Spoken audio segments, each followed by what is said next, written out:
우리에게 주시는 하나님의 말씀 에스더서의 마지막 장인 10장 1, 2, 3절입니다. 함께 한 목소리로 합독합니다. 시작. 아하수에로 왕이 그의 군토와 바다 섬들로 하여금 조공을 바치게 하였더라.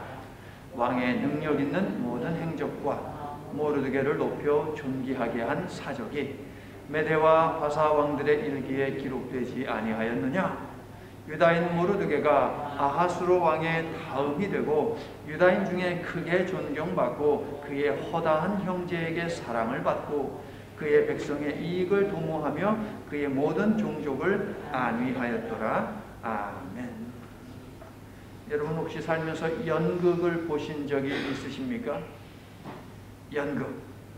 연극 속에는 웃음이 있습니다. 슬픔도 있습니다. 분노도 있습니다. 이처럼 우리 감정을 끌어내는 것이 연극입니다. 그래서 함께 웃고 함께 눈물을 흘리죠. 연극이 다 끝나면은 배우들이 나와서 연극을 했던 그 무대의 조명이 다 꺼집니다. 관객들은 박수를 막 보내죠. 박수를 막 보내요. 그런데 박수가 끝나질 않습니다. 계속 박수를 칩니다. 왜 계속 박수를 칠까요? 무대 뒤로 사라진 그 배우들을 다시 불러내기 위해서 박수를 계속 치는 것입니다. 박수를 계속 치면 다시 무대의 불이 딱 켜집니다. 그리고 배우들이 한 명씩 나오고 나레이터는 이 사람의 이름과 이 사람이 어떤 역할을 했는지 하나 둘씩 소개를 하죠. 맨 마지막에 주인공이 등장을 하면 박수 소리가 가장 큽니다. 자, 이렇게 연극이 다 끝났는데 계속 박수를 보내고 그래서 배우들이 한 사람씩 나와서 이렇게 인사하는 것을 커튼콜이라고 합니다. 커튼이죠. 커튼콜이라고 부릅니다. 저와 여러분은 약 5개월 동안 에스더라고 하는 연극을 보았습니다. 이 연극에도 웃음이 있습니다. 분노가 있습니다. 안타까움이 있습니다. 또 안도의 숨을 내쉬는 그런 순간도 있습니다. 슬픔이 있고 기쁨이 있습니다. 9장 31절과 32절을 보시면 에스더서는 이미 끝났습니다. 정한 기간에 이 불임을 지키게 하였으니 에스더의 명령이 이 불임에 대한 일을 견고하게 하였고 그 일이 책에 기록되었더라. 결론입니다, 이게. 그런데 세계 구절로 된 새로운 장이 하나 더 있습니다. 앞의 내용을 고려할 때에 10장에 있는 1, 2, 3, 3개의 구절로 되어 있는 이 말씀은 없어도 상관이 없습니다. 그래서 10장을 일종의 커튼콜이라고 부를 수 있을 것 같습니다. 그런데 이상한 것이 있습니다. 커튼콜이면 배우들이 하나 둘씩 나와야 되잖아요. 그런데 에스더에서 민족의 구원을 위해서 중요한 역할을 감당한 에스더가 보이지를 않습니다. 대신에 아하수에로와 모르드게만 나와서 마치 관객들에게 인사하고 있는 듯한 그러한 모습이 찾아집니다. 에스더라고 하는 이름의 뜻이 무엇입니까? 별입니다. 새별입니다. 어두운 시간에 별이 딱 뜨다가 세상을 싹 밝혔다가 새별이니까 뭡니까? 아침을 불러오는 별이 새별이잖아요. 이제 아침이 딱 밝으니까 자기 역할 다 했다고 마치 딱 사라지듯이 에스더는 그렇게 민족을 구원하고 역사의 무대 그 뒤편으로 조용히 사라졌습니다. 10장에는 아하수에로와 모르드게만 등장하지만 이들 역시 언젠가 시간이 되면 역사의 뒤편으로 사라지게 되고 말 것입니다. 에스더가 먼저 떠났을 뿐 모르드게 역시 언제가 될지는 몰라도 분명 떠나게 되겠지요. 저와 여러분도 마찬가지입니다. 언제가 되면 그것이 5년 후가 될지 10년 후가 될지 20년 후가 될지 우리는 알지 못하지만 하나님이 부르시면 우리도 역사의 그 뒤편으로 이 땅에서의 삶을 내려놓고 어딘가로 가야 한다라는 것입니다. 역사를 들여다보니 권력은 반드시 부패하게 되어 있더라고요. 권력이 크면 클수록 오래면 오래수록 그만큼 더 부패하기 때문에 하나님의 자녀들에게는 쉽게 권력과 부를 주지 않으시며 주실 때는 반드시 하나님의 목적이 있더라라고 하는 것입니다. 옛날에요, 전두환 정권 중심으로 해가지고 하나회라고 하는 것이 있을 때에 보니까는 유행했던 그 말이 있지 않습니까? 학사 노무에 석사가 있고, 석사 그 위에 박사가 있고, 박사 그 위에 육사가 있다 라고 하는 그런 말을 했었습니다. 어느 나라는 박사 위에 뭐가 있는지 아십니까? 사람들이 이야기하기를 여사가 있다라고 그렇게 이야기하더라고요. 무슨 얘기인지는 여러분이 뉴스를 보면서 들었던 것을 한번 곰곰이 생각을 해보십시오. 크리스찬 정치인들은 반드시 분명하게 인식을 해야 하는데, 하나님께서 자신에게 권력을 주었을 때는 하나님께서 먼저 뭔가 자신을 통해서 하고자 하는 일이 있다라고 하는 거거든요. 에스더와 모르드게가 높은 지위와 큰 권세를 가진 것은 하나님께서 하실 일이 있었기 때문이다. 그 소임을 다하자 에스더는 조용히 무대 뒤로 사라집니다. 이것이 아름다운 결말입니다, 여러분. 성도 여러분, 권세, 명예, 지식, 부, 건강, 시간 등 우리가 가진 모든 것들은 하나님이 하실 일이 있어서 주신 것임을 믿습니까? 아니면 여러분들 마음대로 살기 위해서 그런 것들이 주어졌다고 생각하십니까? 다 하나님께서 목적이 있어서 우리들에게 시간도 주시고 건강도 주시고 필요한 물질도 주시고 사회적으로 어떤 힘이 있거나 역량이 있으면 그것 또한 하나님께서 분명한 목적을 가지고 주셨다라고 하는 것, 이것을 저와 함께 고백할 수 있기를 바랍니다. 하나님의 뜻을 이루는 일에 마음을 쏟아내고 시간을 쏟아내고 물질을 쏟아내고 에너지도 쏟아내므로 영광의 면류관을 받아 쓰는 저와 여러분이 될 수 있기를 예수님의 이름으로 축원합니다. 10장은요, 불임절 제정 이후에 어떻게 되었는가에 대한 간단한 설명인데요. 먼저 아하수에로를 언급하면서 그의 통치 영역과 세금에 대해서 기록을 합니다. 이어서 모르드게 그의 위치가 상승되었고 그의 위상이 대단해졌다라고 적고 있죠. 그동안 왕의 통치 영역을 이야기할 때 인도에서 구스까지 127개 지방이라고 이야기를 했죠.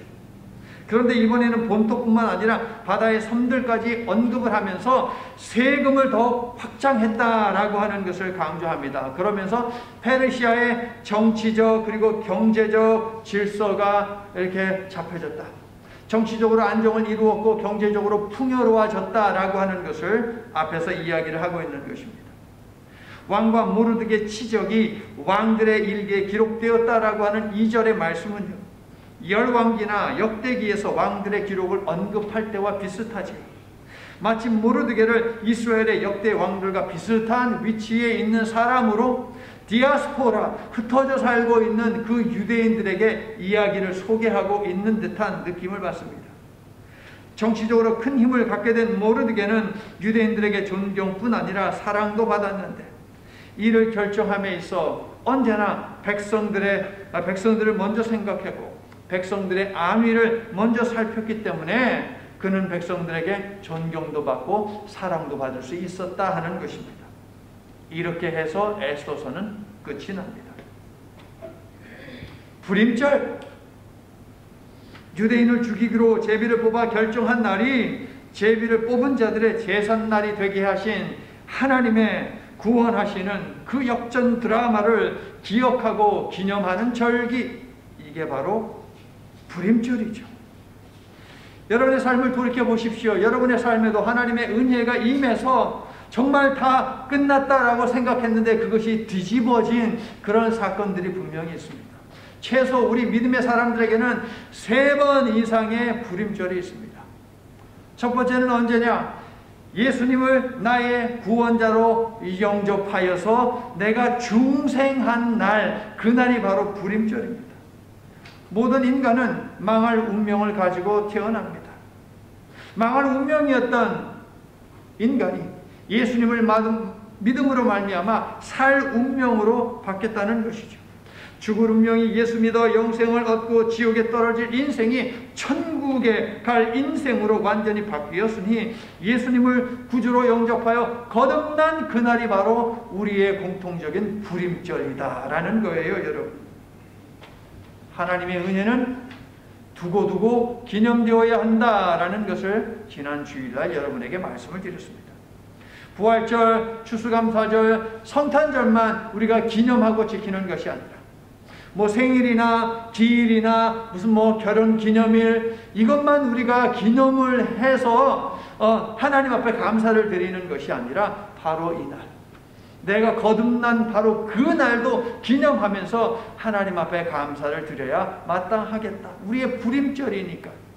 맞습니까? 그러면 그거 하고 계신 분, 나는 내가 예수 믿고 거듭난 그날을 언제나 기억하고 기념하고 있습니다. 그럼 손 들어보세요. 오케이, 없어요? 그러면 그때가 언제인지 나는 알고 있습니다 하신 분, 난 내가 언제 거듭났는지 알고 계신 분, 그러면 그날을 여러분 기념하세요. 여러분의 부림절이에요. 그날도 기억이 안 나세요? 언제인지? 그러면 여러분은 예수님을 믿고 거듭난 인생임을, 그래서 여러분의 삶이 죽음에서 영생으로 바뀌어졌고 지옥에 갈 운명이 천국으로 갈 운명으로 바뀌었다라고 하는 이 사실을 믿으십니까?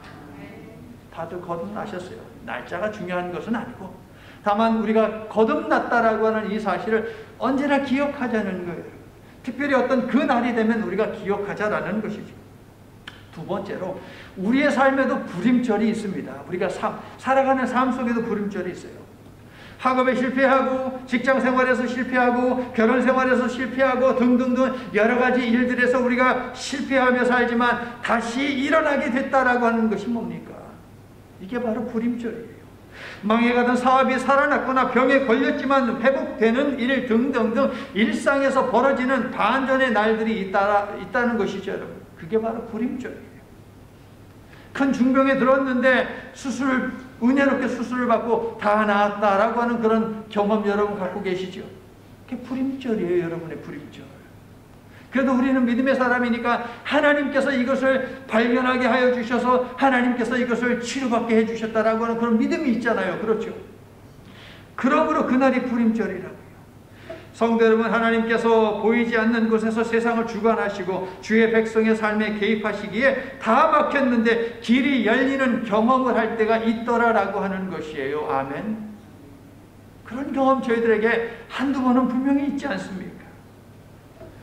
믿음의 사람에게 세속사와 이 세상을 살아가는 우리의 그 역사 삶, 그것과 하나님의 구원하시는 그 역사는 분리되지 않습니다. 믿음의 사람들에게는 그렇습니다. 틀림없습니다. 믿음의 사람이 살아가는 삶 속에는 하나님의 구원이 언제나 항상 있다라고 하는 것입니다. 여러분, 아멘이세요?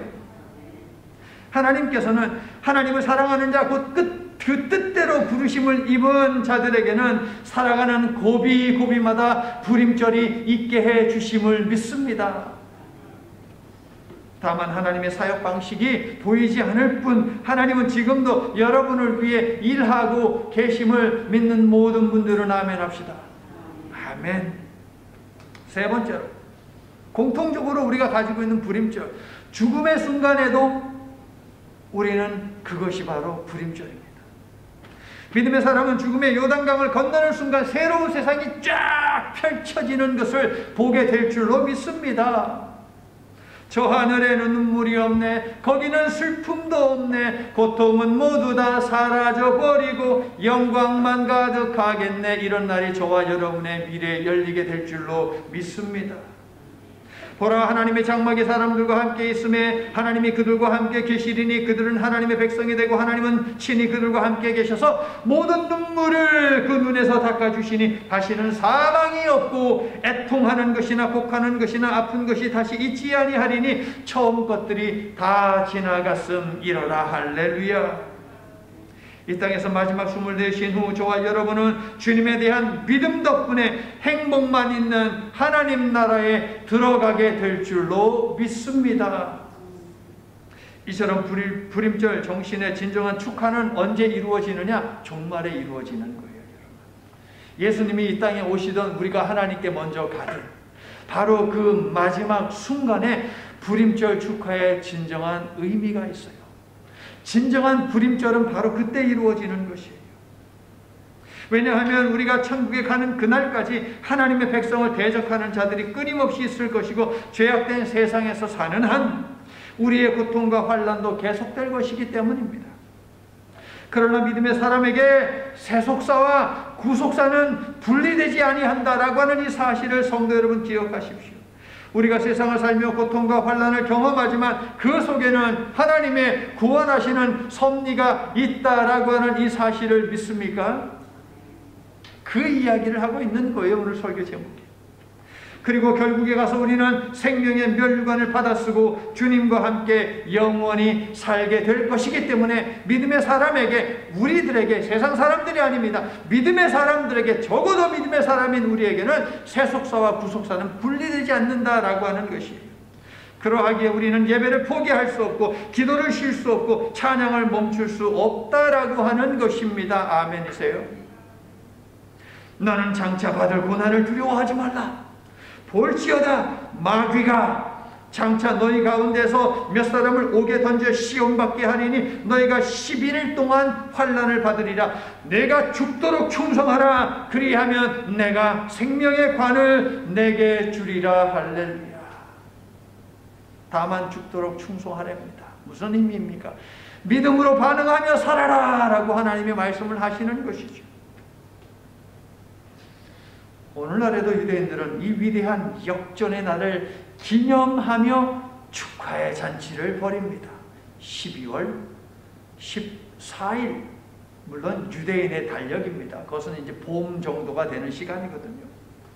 부림절이 되면 유대인들은 회당에 모여서 함께 에스더서를 읽는데요, 랍비가 나와서 에스더를 막 읽을 때에 모르드게의 이름이 나오면 와 라고 하면서 환호성을 지릅니다. 그런데 하만이라는 이름이 나오면 우 하고서, 그렇게 부 하고서 야유를 보내거든요. 오늘날 유대인의 회당에서 벌어지고 있는 모습입니다. 이날 유대인의 전통에 따라 유대인들은 무엇을 하느냐? 술을 마십니다. 술을 마시면서 모르드게여 축복을 받으라, 하만이여 저주를 받으라 라고 하면서 막 주거니 받고, 모르드게여 축복을 받으라 건배하고 마시는 거죠. 하만이여 저주를 받아라 라고 해서 건배하고 또 마시는 거죠. 언제까지? 모르드게여 축복을 받으라는 말과 하만이여 저주를 받으라는 말이 헛갈려 가지고서 모르드게여 저주를 받으라, 하만이여 축복을 받으라 막 뒤죽박죽 될 때까지 마시는 것이 유대인들이 오늘날 부림절에 하고 있는, 이건 일이 아니고 짓이지요, 짓. 이러한 유대인의 전통을 보면 참 한심하다는 생각이 듭니다. 아니, 구분 못할 것을 못해야죠, 여러분. 모르드게는 축복이고 하만은 저주인데, 축복과 저주를, 축복받는 사람과 저주받는 사람을 어떻게 그렇게 막 혼돈해가지고 헛갈릴 때까지, 그때까지 술을 마시냐고요, 여러분. 더 심각한 이유가 있습니다. 왜 한심한지 더 심각한 이유가 있어요.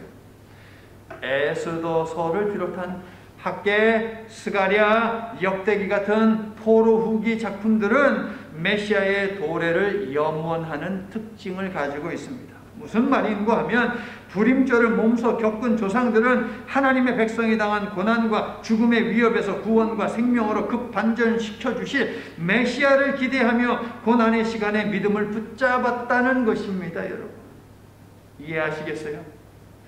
에스더 당시에 그들은 메시아의 도래를 꿈꾸고 있었는데, 에스더 당시에 고난이 찾아오지 않았습니까? 하나님께서 이 고난으로부터 우리를 건져주실 메시아를 분명 보내주실 것이다 라고 하는 그 믿음을 가지고 그들은 금식했고, 그 믿음을 가지고 하나님 앞에서 그들은 애통했고, 그 믿음을 가지고 굵은 베옷을 입고 애쉬 위에, 제 위에 앉아서 아이고 아이고 아이고 했다는 거예요. 메시아의 도래를 꿈꾸면서. 그런데 그런 믿음을 가진 선조들의 후손이라고 하는 자들이 믿음을 붙잡기는커녕 술잔을 붙잡고 게다가 취할 때까지 마신다고 하니까 이건 정말 한심한 일이 아니라는 거예요. 이미 메시아는 오셨는데 무슨 메시아를 아직도 기다리고 있습니까? 저 유대인들 답답한 노릇이죠. 믿음의 사람들이 영광과 즐거움과 기쁨과 존귀함을 누리게 될 그 날은 반드시 온다라고 하는 이 희망의 메시지가 부림절에 담겨 있습니다. 우리 주 예수님은 메시아로 이 땅에 오셨죠, 여러분. 아멘. 이 예수님께서, 메시아 되신 예수님께서 이제 이 땅을 심판하러 다시 오심도 믿으시죠, 여러분. 우리는 예수님이 메시아가 다시 오심을 기다리는데 저들은 유대인들은 그 메시아가 아직 안 왔고 오기만을 기다리고 있거든요. 메시아가 다시 오시면 그날은 심판의 날이 될 것입니다. 물론 우리에게는 구원의 날이 되겠죠. 9장 17절 후반부를 보시면 그날의 잔치를 베풀어 즐겼다라고 하는 말씀이 있죠. 9장 17절. 그런데 그날은 언제입니까? 그날이라고 하는 것은 1년 365일 가운데 어떤 한 날, 그것을 의미하는 것이 아닙니다. 하나님의 때입니다. 신약에서는 하나님의 때를 가리킬 때에 카이로스라고 하는 단어를 쓰는데 바로 그 카이로스입니다. 하나님의 때입니다. 예수님의 재림도 하나님이 정하신 하나님의 때 카이로스에 임하게 되는 것입니다. 인간이 자기 나름대로 계산해서 나온 달력 속의 어떤 한 날, 이것을 그리스 사람들은 크로노스라고 부르는데 크로노스가 아니고 예수님이 이 땅에 오시는 그 날은 오직 하나님만이 알고 계시는, 하나님만이 정하신 바로 그 날 카이로스의 때라는 겁니다. 그러므로 종말과 심판에 대한 믿음을 가진 우리가 중요히 여겨야 하는 것은 무엇입니까? 언제입니까? 몇 년, 몇 월, 며칠, 몇 시, 언제입니까? 결코 아닙니다. 어떻게입니다. 그날을 어떻게 준비하느냐라고 하는 것이 우리가 관심을 가져야 하는 부분이죠. 그러므로 어느 누구라도 또 세상에 나와가지고 몇 년, 몇 월, 며칠 세상이 망한다라고 하는 말을 한다면 결코 듣지 마십시오. 귀를 막아버리십시오. 그리고 그런 말들에 우리가 두려워할 사람들이 아닙니다. 왜냐하면 예수님께서 이 땅에 언제 오시든 그들이 주장하는 그날에 오시더라도 상관이 없어요. 왜? 우리의 믿음을 보시고 우리 하나님께서 우리를 구해 주실 것이기 때문에. 아멘이세요? 하나님을 믿는 백성이기 때문에 고통당하고 죽음의 위기로 내몰리기도 하지만 종국에 가서는 하나님의 백성이 승리하게 되는 것은 하나님이 이미 작정하신 바예요. 여러분. 아멘. 저와 여러분은 비록 세상에 살면서 남들이 볼 때는 변변치 않고 형편이 없고 그런지 몰라도 하나님께서는 소중한, 하나님의 눈에서는 정말 소중한 존재가 저와 여러분이고, 그 종국, 그 마지막 때에는 우리는 별처럼 빛처럼 반짝반짝 빛나게 된다는 거예요. 이게 우리 정해진 운명임을 믿으시기를 바랍니다. 우리 예수님이 십자가의 보혈로 그렇게 만들어 주셨어요, 여러분. 성도 여러분, 세상이 여러분으로 하여금 크리스찬, 그리스도인이라고 부르게 하십시오. 여러분이 그리스도인으로서 예수님을 찬양하고 예배하는 일을 할 때 세상이 압력을 행사하고 비웃는다면 그러한 세상을 하나님께서 심판하실 것이라고 고린도 전서를 통해서 말씀을 하신 바 있습니다. 하나님께서 슬픔을 찬송으로 바꾸시고 제 대신 화관을 씌워주시고 근심의 옷을 벗기고 영광의 옷을 입혀주시는 그날이 임하게 된다. 여러분의 성경에 적어 놓으셨죠. 시편 30편 11절, 이사야서 61장 3절, 스가랴서 8장 19절 적어 놓으셨죠. 그날을 소망하며 흔들림 없이 예배자로 살아가는 저와 여러분이 될 수 있기를 예수님의 이름으로 간절히 축원합니다. 불임절의 배경이 되는 에스더라는 성극을 함께 시청하며 우리는 대사 하나하나 놓치지 않고 세세히 살피며 오늘까지 말씀을 나누었습니다. 강조된 여러 가지가 있지만 다음 네 가지가 반복이 되었습니다. 첫째, 에스더서에는 하나님이라고 하는 칭호가 등장하지 않는다. 그러나 에스더서에는 하나님의 구원하시는 섭리가 분명히 있다. 하나님의 백성들이 해야 하는 일을 하지 아니하면 하나님께서 하나님의 백성들의 삶을 흔드시더라. 믿음의 사람들은 하나님께서 흔드실 때, 즉 고난과 시련이 있을 때 믿음으로 반응한다. 이 네 가지는 제가 계속 에스더서 설교를 하면서 강조를 해왔습니다. 하나님이라는 칭호가 전혀 없고 하나님이 말씀을 주신 것도 전혀 없는 에스더서는 고난과 시련, 억울하고 막막한 현실 가운데서 하나님을 찾는데 하나님이 보이지 않고 하나님의 음성도 들리지 아니하는 에스더 시대의 유대인들의 삶을 암시하고 있는 거예요. 이해하시겠어요? 고난이 찾아오고 너무 힘들고 숨이 턱턱 막혀서 하나님이라고 부르짖는데 하나님이 안 보여요. 하나님이 말씀도 안 해주시고. 자, 이런 경험 우리도 할 때가 있습니까? 없습니까? 있죠. 너무 답답해서 하나님 제발 한 말씀이라도 좋으니 한 말씀만이라도 좀 해주시옵소서라고 하는데 하나님이 침묵하고 있다는 느낌을 받을 때가 있어요. 하나님이 나와 함께 계시지 않는 것 같다는 그런 느낌에 사로잡힐 때가 있습니다. 그러나 에스더서가 알려주듯이 하나님의 구원 섭리는 그러한 시간에도 작동되고 있다라고 하는 이 사실을 보시고 믿으시기를 예수님의 이름으로 축원합니다. 왜냐하면 저와 여러분은 하나님을 믿는 사람들이기 때문에 우리가 부인하고 우리가 하나님 앞에 그냥 삿대질하면서 따지더라도 하나님 어디 계시는 거예요? 나 답답해요. 나 살려달라는데 내 음성 안 들리세요 하나님? 그렇다 하더라도 하나님은 그 가운데서 우리를 구원하기 위해서 일하고 계신다라는 것 믿으시지요? 그러므로 답답하고 절망스럽고 두렵기까지 한 이 시간은 무슨 시간이냐?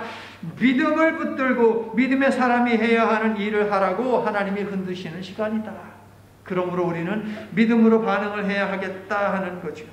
그래서 지난 주일에 믿음의 사람들, 에스더 시대의 믿음의 사람들은 네 가지로 반응을 했다라고 하는 것을 우리가 함께 나누지 않았습니까? 요약하면 뭡니까? 말씀이 없어도 순종하리이다. 이것이 요약이었잖아요. 말씀이 없어도, 하나님의 말씀이 들리지 않고 하나님의 말씀이 보이지 않아도 내가 하나님께서 이미 주신 그 말씀에 순종하리이다 라고 하는 거예요. 꼭 그렇게 하여서 우리의 삶에도 불임절 해피엔딩이 풍성하게 되기를 예수님의 이름으로 간절히 축원합니다. 아멘. 자, 하나님이 흔드시는 것, 에스더서의 중요한 주제인데요. 꼭 짚어드릴 것이 있습니다. 아하수에로왕 전후로 아하수에로왕 시대가 있고요. 그 전과 그 이후에 유대인들이 포로 생활에서 그저 포로지에서 자신들의 고향으로 돌아간 일이 있습니다. 아하수에로왕 전과 후에 포로 생활을 끝내고 고향으로 돌아간 사건들이 있었어요. 에스더 시대의 위기는 무엇이냐? 그들을 흔들어서 1차 때 돌아가지 아니한 유대인들로 하여금 2차 때에는, 두 번째 고향으로 돌아갈 때에는 고향으로 돌아가게 만들기 위해서 하나님께서 그들에게 고난을 보내시고 시련을 보내시고 그들의 삶을 송두리째 뒤흔들었다라고 하는 그런 의미예요. 여러 번 말씀드렸죠. 불임절이 시작된 기원전 474년, 아하수에로왕 때 474년, 이때로부터 거슬러서 62년 전으로 돌아가면 62년 전에 스룹바벨을 중심으로 해가지고 고향으로 돌아간 일이 있습니다. 이것을 제1차 포로 귀환이라고 그렇게 부르는데요. 그런데 돌아간 유대인들보다 돌아가지 아니한 유대인들이 훨씬 더 많았거든요. 하나님은 그들을 흔들고자 하시는 거예요. 그들의 자녀들을 흔들고자 하시는 거예요. 에스더서에서 벌어진 사건은 62년 전 하나님께서 기회를 주실 때 선조들이 고향에 돌아갔으면 경험하지 않아도 되는 그 고난을 경험했다 하는 것이 에스더서의 내용 아닙니까? 우리에게도 이런 후회스러운 일들이 있습니다. 그때 내가 이것을 선택하지 말았어야 됐는데 라는 것들 분명히 있죠. 포로 생활을 끝내고 고향으로 돌아갈 기회를 주실 때 가지 않았기에 식민지에 남은 자들과 그들의 자녀들은 죽음과 멸망의 위기에 봉착했다는 거예요. 그런데 하나님께서 그들이 눈물 흘리며 그들이 금식하며 하나님 앞에서 부르짖는 것을 들으셨어요. 그래서 그들의 삶에 개입하셔서 그들에게 다시 한번 고향으로 돌아갈 수 있는 그 길을 열어주신 것이 바로 불임절 사건입니다. 성도 여러분, 우리도 후회했지만 후회한 우리들에게도 하나님은 계속해서 기회를 주시는 분 맞습니까? 아멘. 하나님의 구원 약속은 결코 파기될 수 없기에 하나님의 구원 역사는 계속되는데 그 62년 후인 에스더 시대에 하나님께서는 불임절 사건을 통해 유대인들을 흔들어서 고향으로 돌아가게 하시더라라는 겁니다. 그리고 이제 에스더 시대를 중심으로 해서 16년이 지나면 16년 후가 되면 하나님께서 유대 백성들을 다시 고향으로 돌아가게 만드실 것이거든요. 그래서 이때를 준비하게 하시는 것이 바로 불임절 사건이더라라고 하는 정리가 되셨습니까? 아주 중요합니다. 62년 전에 믿음의 사람이 해야 하는 일을 하지 않았더니 62년 후에 하나님께서 그 사람들과 노인이 되었겠지요. 그리고 그 자녀들을 갖다가 뒤흔들었어요. 뒤흔들면서 하나님께서 여전히 하나님은 구원이시다라고 하는 것을 증거하셨고 그게 불임절 사건이고 이 사건은 앞으로 16년 후에 있을 두 번째 포로 귀환 때 이들을 움직여서 돌아가게 만들기 위한 하나님의 구원 과정이었다 하는 것 말입니다. 하나님께서는 이때를 위해 두 번째 포로 귀환을 위해 아하수에로와 아하수에로의 아들 아닥사스다를 뒤흔드셨어요. 그리고 학사 에스라를 준비를 시키시죠. 추측컨대 세상적이고 충동적이고 즉흥적인 어리석은 골칫거리 왕 아하수에로였지만 에스더와 모르드게를 통해서 유대민족이 전멸될 위기에 빠졌지만 그 위기에서 건져내신 모르드게와 에스더를 통해서 건져내신 그 여호와 하나님을 아하수에로도 보았습니다. 그리고 이 두 사람으로 인해 제국의 평화가 찾아오고 오히려 더 풍요로운 나라가 된 것을 아하수에로는 경험을 했습니다. 그러므로 자기 와이프가 유대인이기 때문만이 아니라 그 경험을 했기 때문에 유대인에 대해서 특별한 마음을 분명 가지고 있었을 것이고 그의 아들 아닥사스를 가르칠 때에 야, 너 유대인들에게 잘해라. 보통 민족이 아니야. 저 사람들이 믿는 그 신 여호와라고 하는 신이 보통 신이 아니야. 그러므로 유대인을 잘 대해주어라 라고 그렇게 아이를 가르쳤을 것입니다. 그래서 그의 아들 아닥사스다는 유대인들이 고향으로 돌아갈 때 이때 그죠? 두 번째 포로 귀환 때에 그때 많은 도움을 주게 됩니다. 불임절 이후 에스더는 사라졌지만 에스더는 아닥사스다에게 좋은 감정을 심어 주었을 것입니다. 자기 아들은 아니지만. 그래서 에스더의 민족인 유대인에게 호의를 베풀었을 것입니다.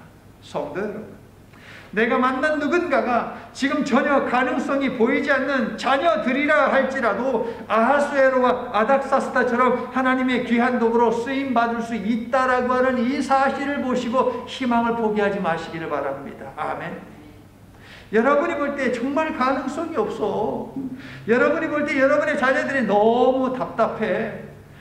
그렇다 하더라도 희망을 포기하지 마세요.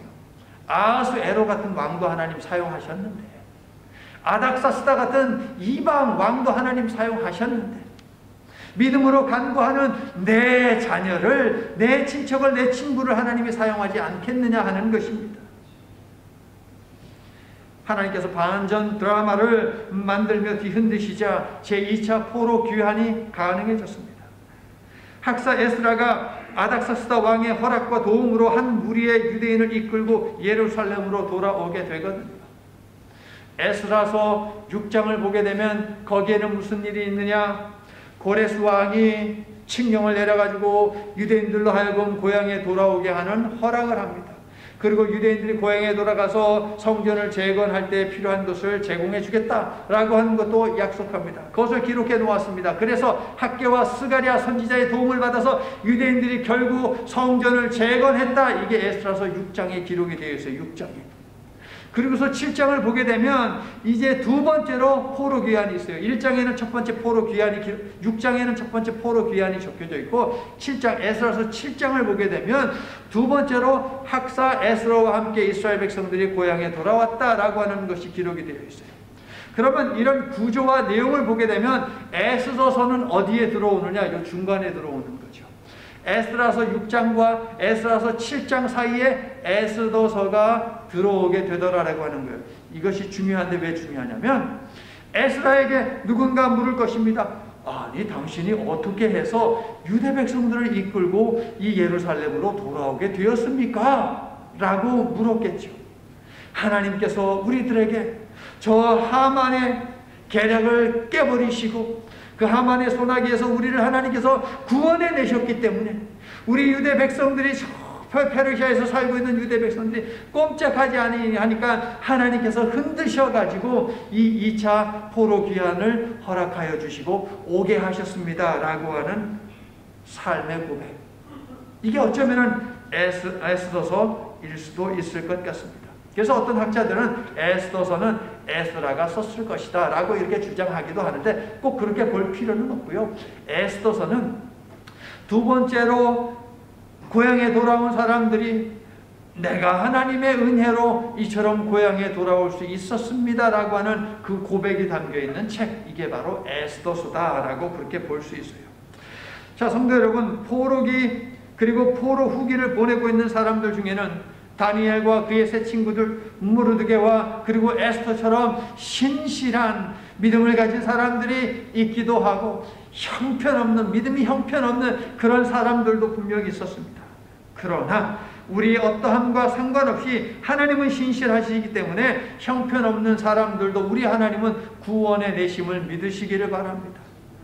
우리의 삶의 상태와 상관없이 하나님께서는 하나님의 백성을 구원하시는 거거든요. 그렇습니다. 믿음의 사람에게 세속사와 구속사는 결코 분리되지 않습니다.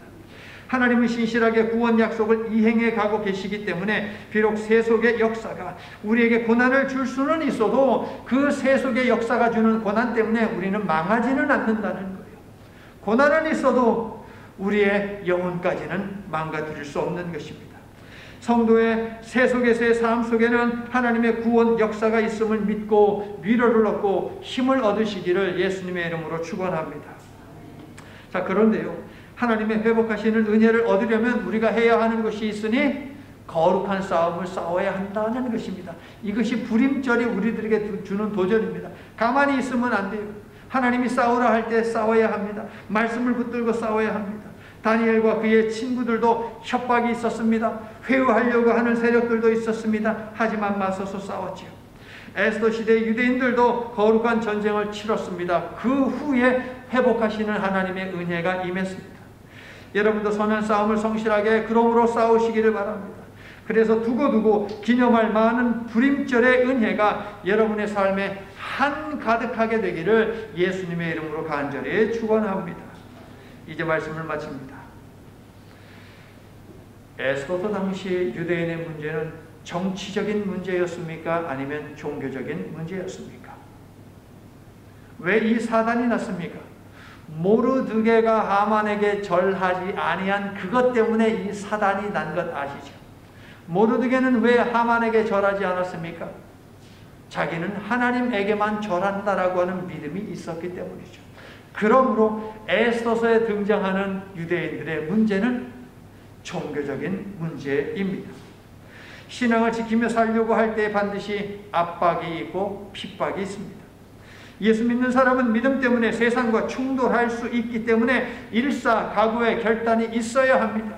죽으면 죽으리라 라고 하는 각오가 우리에게 있어야 한다.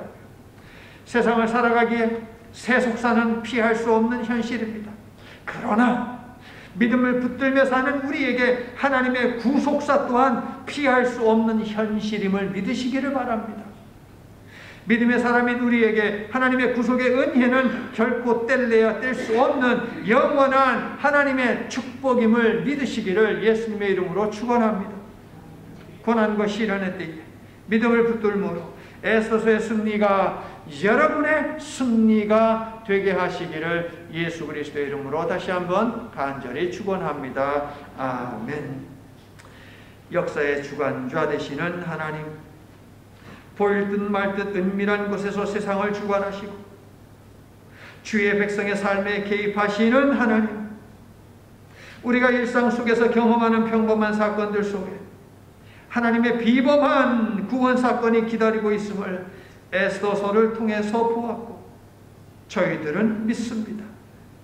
하나님의 백성들에게는 구속사와 세속사가 분리될 수 없다는 말씀을 들었사오니 저희의 삶 속에 분명 있는 하나님의 보이지 않는 역사, 소리 없는 역사에 반응하며 살기로 결단합니다.